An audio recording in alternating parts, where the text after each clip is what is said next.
Hello guys. तो आज हम नर्व मूवी को एक्सप्लेन करने वाले हैं। नर्व एक ऑनलाइन डेथ गेम है जहाँ पे प्लेयर को कुछ चैलेंजेस मिलते हैं और चैलेंज कंप्लीट करने पर उन्हें पैसे मिलते हैं। इस गेम को बहुत सारे लोग वॉच करते हैं।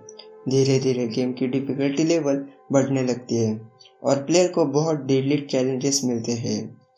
अब लास्ट में गेम में कौन सर्वाइव करेगा यही हम इस मूवी में देखेंगे। और एक बात, हमारे देश में भी एक इसी तरह की गेम आई थी जिसमें बहुत सारे बच्चे मारे गए थे, ब्लू व्हेल। आपने नाम जरूर सुना होगा। ओके, तो हमारी मूवी की तरफ बढ़ते हैं और इस वीडियो को स्टार्ट करते हैं।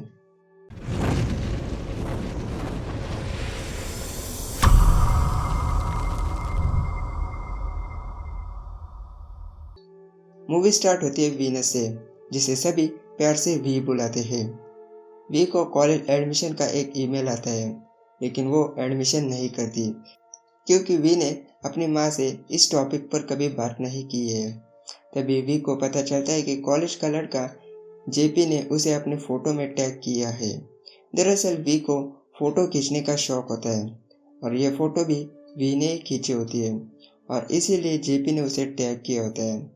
वी जेपी को पसंद करती है, लेकिन कभी उसने जेपी को प्रपोज नहीं किया है। तभी उसे सिडनी का कॉल आता है। सिडनी वी की बेस्ट फ्रेंड है और उसे ये भी पता चलता है कि वी जेपी के फोटो को ही देख रही है। तभी सिडनी कहती है कि उसका नर्व गेम स्टार्ट होने वाला है। तो वी पूछती है कि ये क्या है। तो सिडनी उसे एक लिंक भेजती है जिसमें नर्व गेम का ट्रेलर होता है। यहाँ पे हमें गेम के बारे में कुछ पता चलता है। गेम में दो कैटेगरीज होती है। एक होता है वॉचर, जिसे गेम को देखने के लिए पे करना पड़ता है, और एक होता है प्लेयर, जिसे चैलेंज कंप्लीट करने पर पैसे मिलते हैं। सभी वॉचर्स मिलकर डिसाइड करते हैं कि प्लेयर को कौन सा चैलेंज देना है। सिडनी नर्व गेम की एक प्लेयर होती है और उसे अपने वॉचर्स बढ़ाने होते हैं, इसलिए उसने ये वीडियो वी को भेजा होता है ताकि वी उसकी वॉचर बने।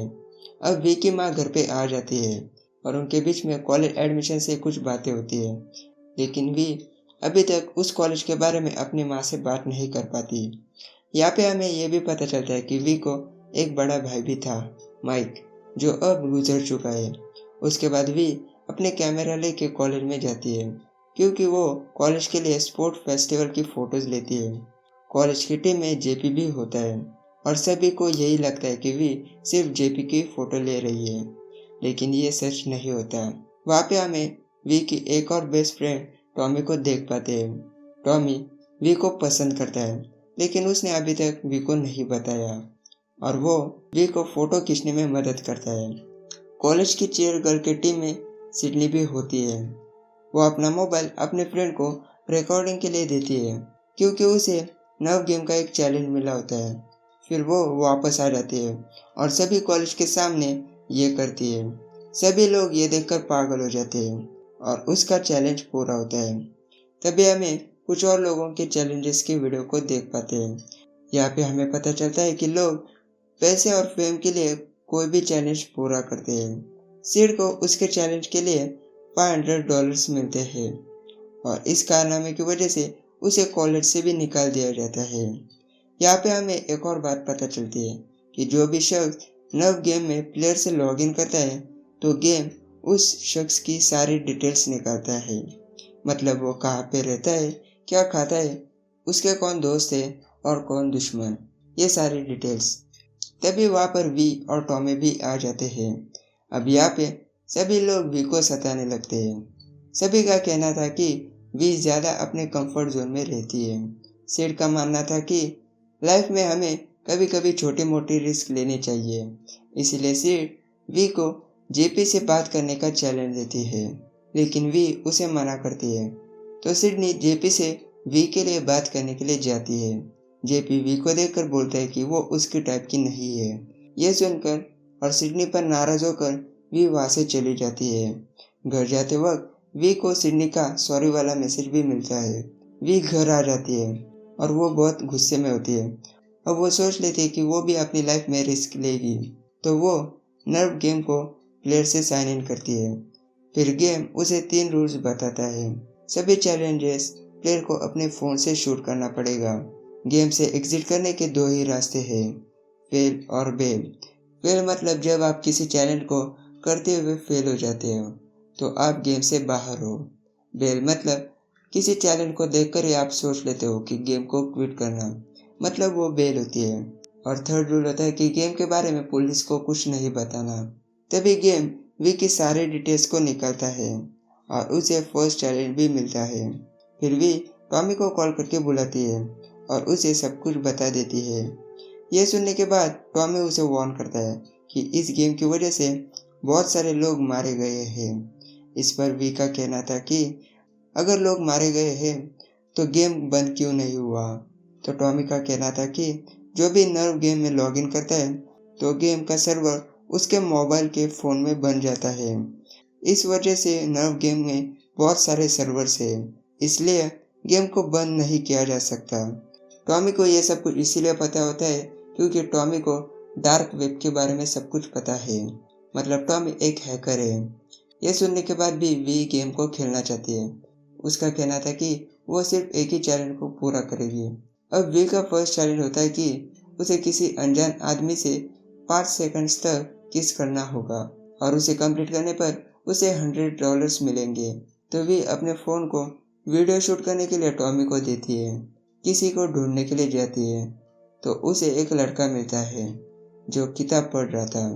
ये देखकर वी उसे किताब के बारे में बात करने लगती है और उसे ही किस करती है। उसका चैलेंज कंप्लीट हो जाता है और उसे पैसे भी मिलते हैं। तभी वो लड़का होटल में सभी के सामने डांस करने लगता है। दरअसल उसका नाम इयान होता है और वो भी नर्व गेम का प्लेयर होता है और उसे डांस करने का चैलेंज मिला होता है। चैलेंज कंप्लीट होने पर वे उसे कांग्रेट्स करती है।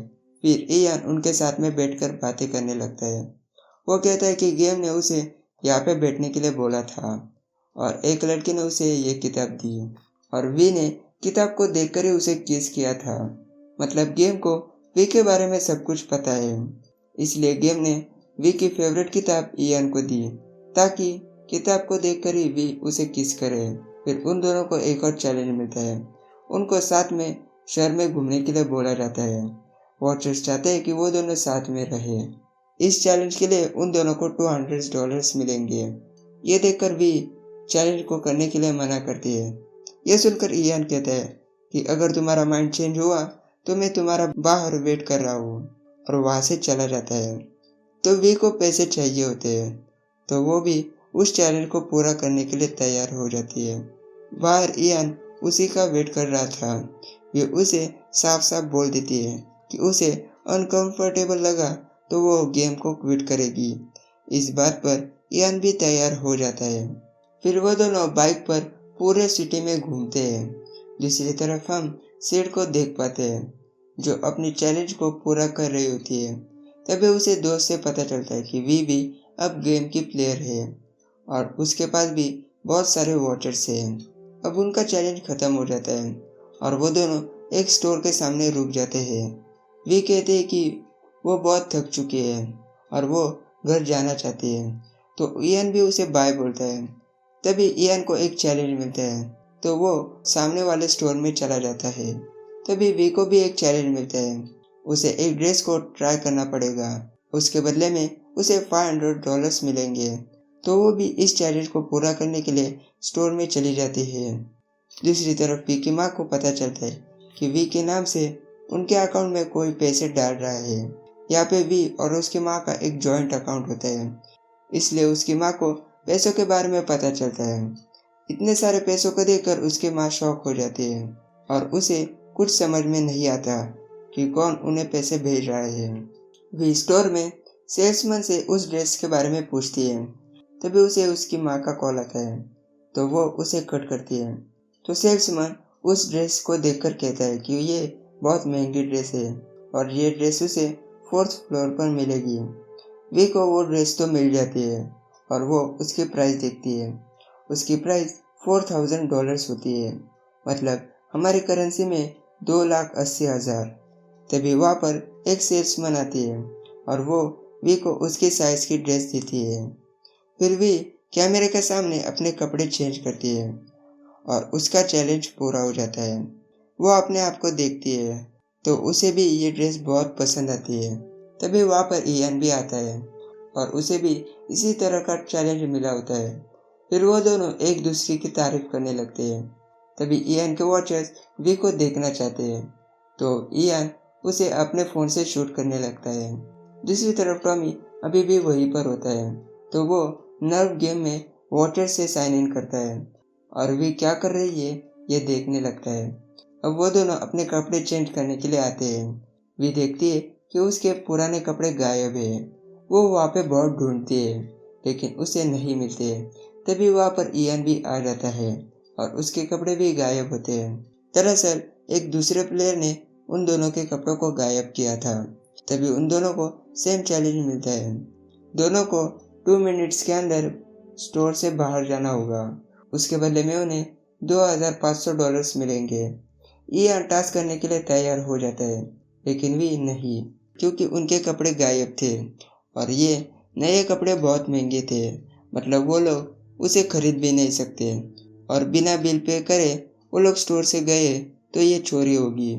तभी वी नोटिस करती है कि उन्हें चैलेंज में ये नहीं बताया गया कि स्टोर से बाहर कैसे निकले, कपड़ों के साथ या बिना कपड़ों के। तो वो दोनों बिना कपड़ों के स्टोर से बाहर जाने लगती है।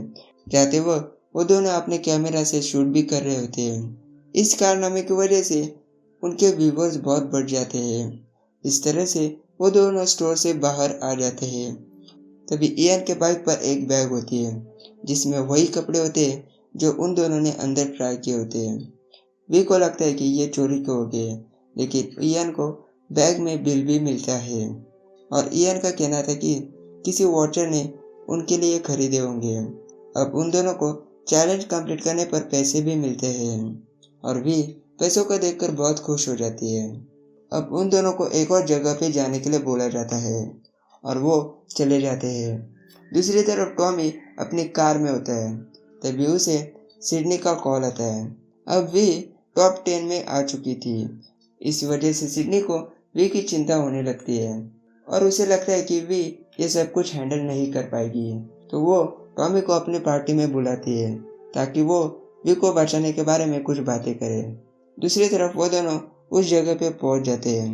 तभी वी को चैलेंज मिलता है कि इयान की पसंद का टैटू बनाने के लिए।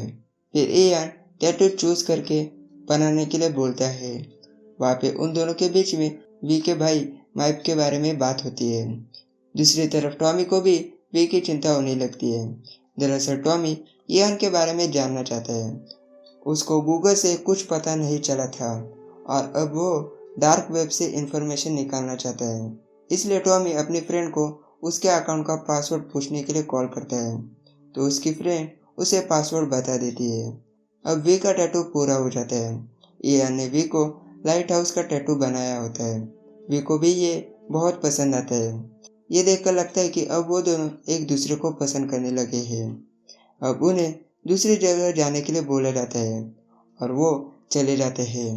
दूसरी तरफ टॉमी डार्क वेब पर इयान के बारे में सर्च करता है, तो उसे पता चलता है कि इयान ने नर्व को पिछले साल भी खेला था। तब उसने एक बाइक को चोरी की थी और उसकी वजह से एक लड़के की जान भी गई थी। ये देखकर टॉमी वी को कॉल करता है लेकिन उसका कॉल नहीं लगता। अब वो दोनों उस लोकेशन पर पहुंच जाते हैं। तभी उन्हें ब्लाइंड फोल्डेड का चैलेंज मिलता है जिसके बदले में उन्हें $10,000 मिलेंगे। उनका चैलेंज होता है कि आंखों पर पट्टी बांधकर 60 के स्पीड से बाइक को चलाना। इस चैलेंज के लिए वी साफ साफ मना करती है लेकिन इयान उसे बहुत मनाने की कोशिश करने लगता है। तभी वहाँ पर एक और प्लेयर आता है। वो हेलमेट का एक स्टिकर वी को देकर उसकी फ़ोटो खींच लेता है और वहाँ से चला जाता है। शायद ये उस प्लेयर का चैलेंज होगा।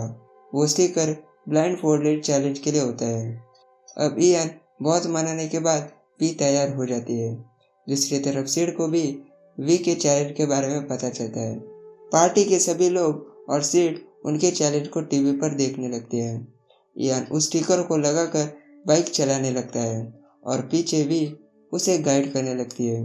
एक दो बार उनका एक्सीडेंट होते होते बच जाता है और इस तरह से वो चैलेंज को पूरा करते हैं। इस चैलेंज की वजह से उन दोनों के व्यूवर्स बहुत बढ़ जाते हैं। चैलेंज के बाद वी इयान को किस भी करती है। दूसरी तरफ वी को देखकर सिड भी अपने वॉचर्स को डेडली चैलेंज देने के लिए बोलती है। तभी वहाँ पर एक प्लेयर आता है और उसका कहना था कि वो भी वी और इयान जैसे टीम अप करे, लेकिन सिड उसे मना करती है। तो वो प्लेयर अपना नंबर उसे देकर वहाँ से चला जाता है। दूसरी तरफ टॉमी को वी की माँ का कॉल आता है और वो यही पूछती है कि वी के नाम से कोई उन्हें पैसे भेज रहा है। तो टॉमी उन्हें गेम के बारे में नहीं बताता। वो कहता है कि वी कोई ऑनलाइन जॉब कर रही है और उसी के ये पैसे होंगे। दूसरी तरफ इयान और वी बातें ही कर रहे होते हैं। तभी उनके वॉचर्स उन्हें अभी भी शूट कर रहे होते हैं। इस वजह से सिडनी के पार्टी के सारे लोग उन्हें भी अभी भी देख रहे होते हैं। तो सिड उसे कॉल करती है, लेकिन वी उसे कट कर देती है। फिर उन दोनों में सिडनी के बारे में बातें होती है और सिडनी के पार्टी में भी सभी लोग ये बातें सुन रहे होते हैं। सिड के बारे में ये सब कुछ सुनकर इयान वी को सिड के पार्टी में चलने के लिए बोलता है ताकि सभी लोग वी के नए अंदाज को देख सके। तो वी भी चलने के लिए तैयार हो जाती है। दूसरी तरफ सिडनी को भी एक डेडली चैलेंज मिलता है। उसे एक लैडर की मदद से एक बिल्डिंग से दूसरे बिल्डिंग में जाना होगा। वो उस चैलेंज को स्टार्ट तो करती है, लेकिन जल्द ही डर कर गेम को क्विट करती है। तभी पार्टी में इयान और वी भी आ जाते हैं। उस पार्टी में टॉमी भी होता है। वी को सिडनी के दोस्तों से सिड के चैलेंज के बारे में पता चलता है। ये देखकर वी सिडनी को मिलने के लिए जाती है। तो वी जेपी और सिडनी को साथ में देखती है। ये देखकर वी नाराज हो जाती है। अब सिडनी उसे बात करने के लिए बाहर आती है, तो उन दोनों के बीच में बहुत बड़ा झगड़ा होता है। वहाँ के कुछ वॉचर्स उनके झगड़े को लाइव शूट कर रहे होते हैं। इसी बीच वी को सिडनी का चैलेंज पूरा करने का टास्क मिलता है। अब गुस्से में वी वहाँ से सिडनी के चैलेंज को पूरा करने के लिए जाती है और वो बहुत अच्छी तरह से सिडनी के चैलेंज को पूरा भी कर देती है। ये देखकर सिडनी को बहुत बुरा लगता है कि एक स्टूपिड गेम की वजह से उसकी बेस्ट फ्रेंड उसी से झगड़ा कर रही है। अब उसका चैलेंज पूरा होने की वजह से वी गेम के फर्स्ट प्लेस पर पहुंच जाती है। वी को बाहर टॉमी मिलता है, लेकिन वी उससे बात नहीं करना चाहती। तभी टॉमी इयान के बारे में सब कुछ बता देता है और इयान को ये चैलेंज मिला था कि वो वी को सिडनी के पार्टी में ले आए ताकि वी और सिडनी के बीच में फाइट हो। ये देखकर वी इयान पर बहुत गुस्सा हो जाती है। तो इयान उसके पीछे उसे रोकने के लिए जाता है, लेकिन वी उसकी कोई भी बात सुनना नहीं चाहती। वी अब गेम के बारे में पुलिस को बताना चाहती है। यह सुनकर इयान उसे रोकने की बहुत कोशिश करने लगता है, लेकिन वी नहीं सुनती। वी वहाँ के पुलिस को गेम के बारे में सब कुछ बता देती है। सब कुछ सुनने के बाद देखकर लगता है कि पुलिस ने वी की बातों को सीरियसली नहीं लिया। ये सब कुछ वहाँ के कुछ वॉटर्स ने शूट किया होता है। वी ने गेम के बारे में पुलिस को बताया, मतलब वी ने गेम का एक रूल को तोड़ा था। इस वजह से उनके अकाउंट में से सारे पैसे चले जाते हैं। ये देखकर उसकी माँ वी को कॉल करती है, तो वी उन्हें कहती है कि वो इस प्रॉब्लम को जल्द से जल्द फिक्स करेगी। तभी वी के सामने वही प्लेयर आता है जिसे हमने पहले देखा था। वो वी को मारकर बेहोश कर देता है। वी जब अपनी आंखें खुलती है तो वो एक कंटेनर के अंदर होती है। वी को बताया जाता है कि उसने गेम के एक रूल को तोड़ा है, इसलिए वो अब गेम के एक प्रिजनर है। अब से गेम उसकी लाइफ को कंट्रोल करेगा, मतलब गेम के पास वी की और उसकी फैमिली के बारे में सारी इन्फॉर्मेशन है, तो गेम उस इन्फॉर्मेशन को मिसयूज करेगा और इस सिचुएशन से बाहर पड़ने के लिए उसे गेम को जीतना होगा। अब वी उस कंटेनर से बाहर आ जाती है, तो वहाँ पे इयान भी उसे ढूंढते हुए पहुँच जाता है। इयान यहाँ पे अपनी बैक स्टोरी बताता है कि मैंने और टाई ने पिछले साल भी नर्व गेम को खेला था। टाई मतलब वही प्लेयर जिसने सिडनी को टीम अप करने के लिए ऑफर किया था। पिछले साल टाई, इयान और एक और प्लेयर रॉबी को, इन तीनों को क्रेन से लटकने का चैलेंज मिलता है, लेकिन रॉबी नाम का लड़का इस चैलेंज में मारा जाता है। फिर इयान और टाई गेम को क्विट करते हैं और गेम के बारे में पुलिस को बताते हैं, लेकिन पुलिस ने भी उनकी इस मामले में कुछ हेल्प नहीं की। पुलिस ने रॉबी के मरने को एक्सीडेंट बताया। गेम के रूल को तोड़ने की वजह से गेम ने इयान के फादर के जॉब के साथ छेड़खानी की और उसकी सिस्टर के कुछ फोटोज को भी लीक किया, और इस तरह से इयान और टाई भी गेम के प्रिजनर बन गए। प्रिजनर मतलब गेम की थर्ड कैटेगरी, मतलब वॉचर, प्लेयर और प्रिजनर। अब इयान ये सब कुछ वी के साथ हो ये नहीं चाहता, इसलिए उसका कहना था कि वो जल्द से जल्द फाइनल में पहुंच जाएगा ताकि फाइनल मैच इयान और वी के बीच में हो और वी गेम को जीतकर प्रिजनर से फ्री बन जाए। इयान ये सब कुछ इसीलिए कर रहा है क्योंकि वो वी से बहुत प्यार करता है। फिर इयान उसे सेफ लोकेशन पे छोड़ने के लिए लेके जाता है। दूसरी तरफ सिडनी और टॉमी वो दोनों वी को ही ढूंढ रहे होते हैं। तभी उन्हें वी का कॉल आता है और वी उन्हें वहीं पे बुलाती है जहाँ पे इयान ने उसे छोड़ा होता है। तभी वो दोनों एक दूसरे को अपनी गलती के लिए माफ़ी मांगते हैं। यहाँ पे वी का प्लान होता है कि नर्व गेम को बंद करना, क्योंकि अगर वी गेम को जीत भी गई तो नर्व गेम अगली बार किसी और को अपना शिकार बनाएगा और उसकी लाइफ के साथ खेलेगा। अब इसके लिए वी को टॉमी की हेल्प चाहिए क्योंकि वो एक हैकर है। साथ में उसे सिडनी की भी हेल्प चाहिए। फिर वी अपने कपड़े चेंज करके वहाँ से चली जाती है। दूसरी तरफ इयान को फाइनल में जाने के लिए एक डेडली चैलेंज मिलता है। उसे क्रेन से 5 सेकंड तक एक हाथ से लटकना होगा, तो वो क्रेन पर चढ़ जाता है और अपना चैलेंज पूरा करता है। इस चैलेंज की वजह से वो भी फाइनल में पहुंच जाता है। प्लान के मुताबिक फाइनल मैच इयान और वी के बीच में होने वाला है। दूसरी तरफ वी फाइनल मैच के लोकेशन पर जा रही है जहाँ पे गेम उसे इस तरह से डायरेक्शन बताकर गाइड करता है। अब टॉमी सिडनी को लेकर अपने हाइड आउट पे आ जाते हैं जहाँ पे टॉमी के कुछ हैकर्स दोस्त होते हैं। वो लोग गेम को हैक करने का स्टार्ट कर देते हैं। वी को एक वॉचर मिलता है और वो उसे एक पैकेट देता है जिसमें एक गन होती है। अब वी के माँ को भी गेम के बारे में पता चल चुका था। ये देखकर वो बहुत टेंशन में आ जाती है, तो वो टॉमी को कॉल करती है। तो टॉमी उन्हें अपने हाइड आउट पे बुलाता है ताकि उन्हें सब कुछ बता सके। दूसरी तरफ इयान को भी वॉचर्स मिलते हैं और उसे भी एक उसी तरह का पैकेट दिया जाता है। तभी वी फाइनल मैच के लोकेशन पर पहुंच जाती है और ग्राउंड में आ जाती है। वहाँ पे बहुत सारे वॉचर्स होते हैं। अब फाइनल मैच को बहुत सारे लोग देख रहे होते हैं। अब वहाँ पर इयान भी पहुंच जाता है। उन दोनों को अपनी गन को वॉचर्स को दिखाने के लिए कहा जाता है। फिर उनके सामने चैलेंज रखा जाता है, जो भी पहले शूट करेगा वो गेम को जीत जाएगा। ये देखकर वी बहुत घबरा जाती है क्योंकि उसने कभी किसी को मारा नहीं होता और अब उसे अपने अच्छे दोस्त इयान को मारना पड़ेगा, इसलिए वो बहुत घबरा चुकी होती है। लेकिन इयान कहता है कि वो गोली उसके कंधे पर मारे ताकि वो नहीं मरेगा और वी गेम को जीत जाएगी। लेकिन वी ये करने के लिए भी तैयार नहीं होती। अब उनके पास टाइम बहुत कम होता है। इयान के बहुत समझाने पर वी तैयार हो जाती है और अपनी गन उठाती है, लेकिन वो जमीन पर ही फायर करती है और कहती है कि उससे ये नहीं होगा। तभी वहाँ पर एक नकाबपोश आदमी हवा में गन फायर करता है और वो कहता है कि वो इस चैलेंज को पूरा कर सकता है। दूसरी तरफ टॉमी को भी नव गेम को हैक करने में बहुत मुश्किलें आती है। वो नकाबपोश और कोई नहीं टाई होता है।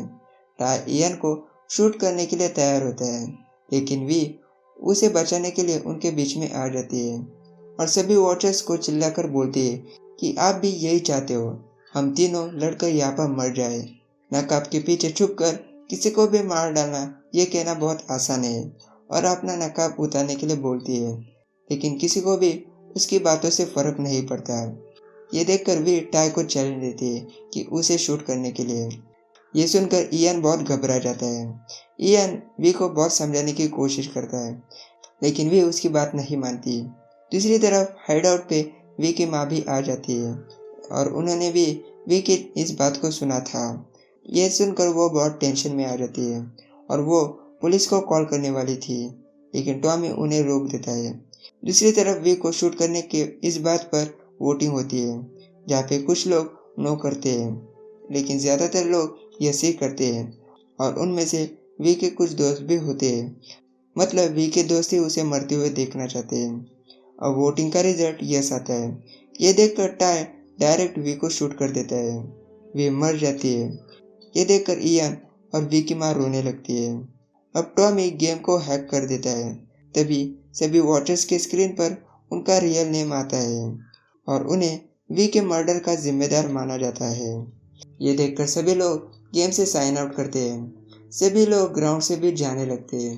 टाई भी धीरे धीरे वी की तरफ बढ़ने लगता है। इयान टाई को देखकर बहुत गुस्से में आ जाता है और उसे शूट ही करने वाला होता है, लेकिन तभी वी उठकर उसे रोक देती है। वी को जिंदा देखकर वी के सारे दोस्त और उसकी माँ बहुत खुश हो जाती है।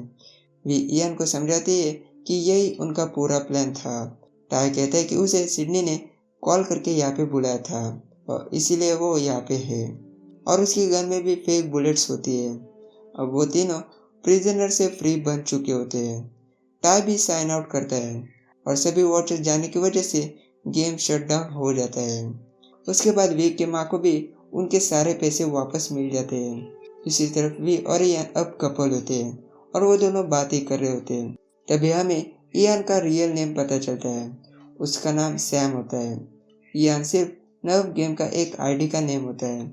तभी हम देख पाते हैं कि कोई उन्हें शूट भी कर रहा है। फिर लास्ट में भी अपने कॉलेज एडमिशन का फॉर्म भरती है और यहीं पर यह मूवी खत्म हो जाती है।